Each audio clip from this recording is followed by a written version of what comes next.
Dan bahasa Indonesia disetujui menjadi bahasa sidang umum UNESCO. Ya harus kita isi. Halo Historikul, ketemu lagi di channel Historikul.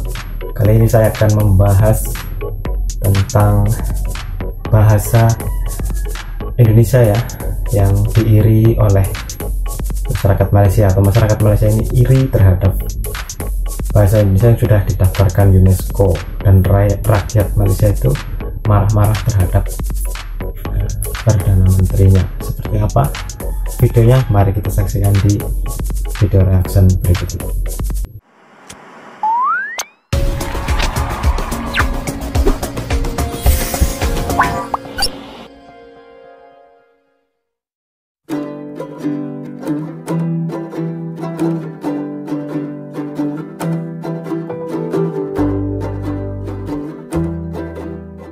Kenapa kamu tak bangkit isu bahasa Melayu Malaysia yang sudah diklaim Indonesia?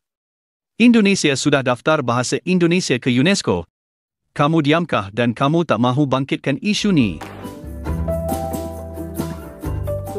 Dan bahasa Indonesia disetujui menjadi bahasa sidang umum UNESCO. Ya harus kita isi. Sebagian kaum Melayu Malaysia mungkin kurang paham bahwa di era modern sekarang, bahasa selalu berkaitan dengan eksistensi negara.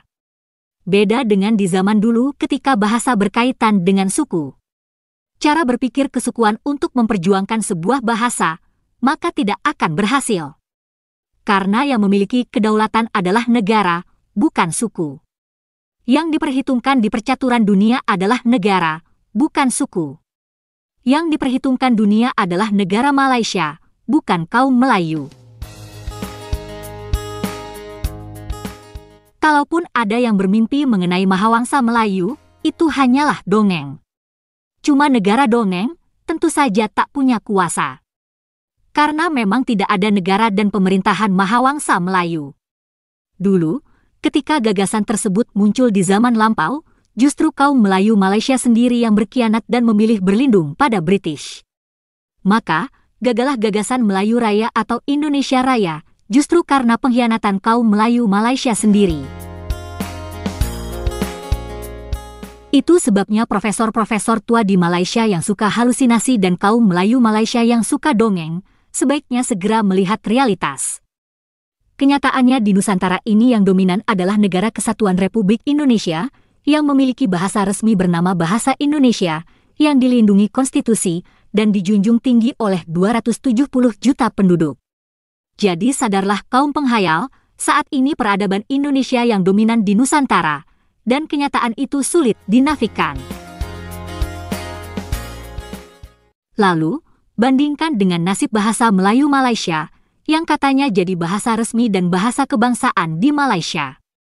Apakah seluruh rakyat Malaysia menjunjung tinggi bahasa Melayu?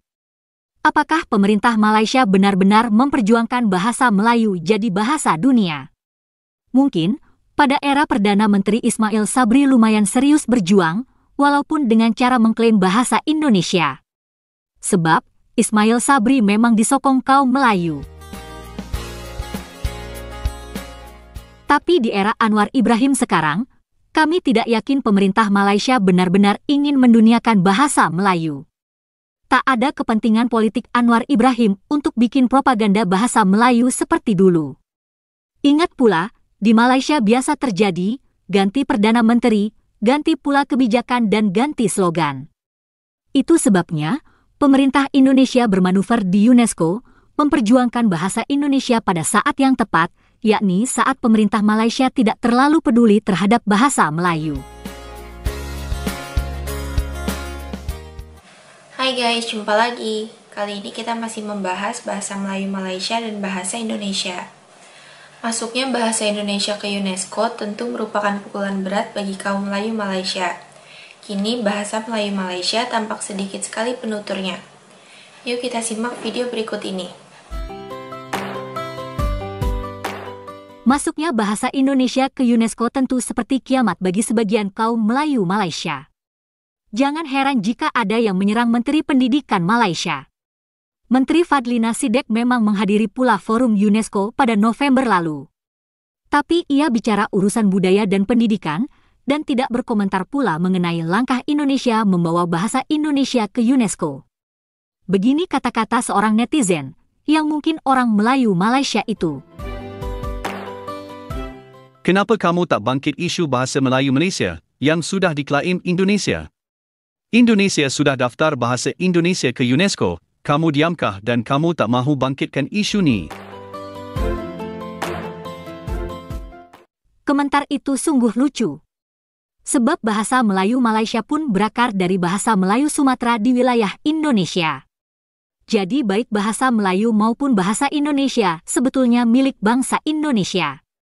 Malaysia hanya meminjam bahasa Melayu dari Sumatera, dan sekarang bahasa Melayu di Malaysia itu jadi rusak, jadi bahasa rojak, dan tidak bermartabat sama sekali. Selanjutnya kita simak berita Menteri Pendidikan Malaysia saat di UNESCO. Malaysia Fadlina Siddiq mengetuai delegasi negara ke Persidangan Agung UNESCO ke-42 di Paris selama 5 hari berakhir semalam. Beliau yang juga Menteri Pendidikan sempat berkongsi visi serta pencapaian negara dalam menjayakan... Sekian videonya. Untuk video lengkapnya silahkan saksikan di video sumber. Jangan lupa subscribe.